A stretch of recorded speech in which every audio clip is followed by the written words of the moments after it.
These are the real deal. So they're composting wigglers. Wigglers, yeah. Or composting wigglers. They come from Uncle Jim's farm. He's very well known nationwide for his wigglers. He ships worms all over the United States. They reproduce and they eat a lot more in the spring and the warmer months. They go a little bit sluggish, dormant in the winter. They won't overpopulate. If you're feeding them too much, the food will sour, or you'll just notice the food's not disappearing. What do you feed them? Kitchen scraps, cardboard, newspaper, shredded paper, anything else that you would normally put in a regular compost. Here's a banana peel. The things they really like: banana peels, sweet potato peelings, cucumber peelings.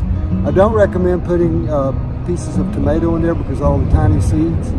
When you use the worm castings, you'll end up with tomato plants growing like weeds in your garden. What do you have them for? What's the purpose? It's to harvest the black gold, the worm manure, the worm castings.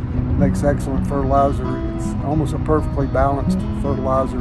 Also to reproduce the worms to introduce into compost bins and into my garden. But I'll let it dry. I'll leave water off of it, leave food off of it, and I will sieve the compost and harvest the black manure, the worm castings. Black gold, that's what worm raisers call it. A whole lot. You don't want to let them freeze because they are 90% water. So they will literally freeze, and you want to keep them moist. The heat won't kill them, but dehydration will in the summertime. So you want to keep them nice and moist.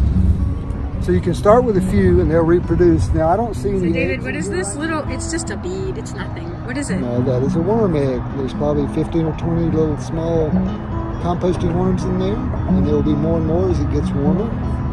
There were quite a few in the bin. There's another one right there on my finger. How long do you think it'll take to hatch? A couple weeks. This is the time of year when it starts to warm up. We'll have more and more of those. This is the first ones I've seen this year. Cool. But there's a lot of it. So where are you going to put that? I'm releasing a bin of worms into our compost bin just to get the worm population going so you don't. Some people put holes in the bottom for drainage in case you get an abundance of tea, which is liquid urine.